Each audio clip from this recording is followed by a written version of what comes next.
We got a ride home from school. At 5:30, when dinner was supposed to be on the table, I was reading on the couch. He came home. "Where is dinner?" I said, "Oh, I didn't have a car to get to the store. I'm sure there are some leftovers you can heat up." He told me I'd have to start walking to the store. I told him I didn't have time. Finals were coming up. Didn't he care about my grades? An hour later, I told him it was time for practice. My sister and I needed a ride to and from practice. He told me to call a friend. "Sorry, I can't. No one on the team lives in this town. It would be really out of the way for anyone else." He drove us. Then he picked us up, silently fuming the whole way. The next morning, oops.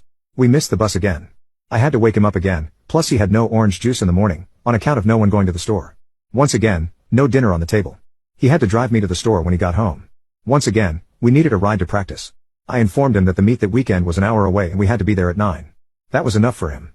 It was probably the most parenting he'd done in 30 years of being a father. He called me to the top of the stairs. He tossed my car keys up to me. "I've decided you can have your car back. I'll pay for half of the payment and half of the insurance. You can only use it for school, practice, meets, chores, and driving your sister." I laughed, tossed the keys back and said that's all I use it for. Anyway, I don't want the car. Sell it. 5 minutes later, he's screaming my name from the bottom of the stairs. He overhand whips the keys up the stairs. Y'all, my dad never got mad. His new deal was he'd pay for everything but gas, but I wasn't allowed any personal use of the car.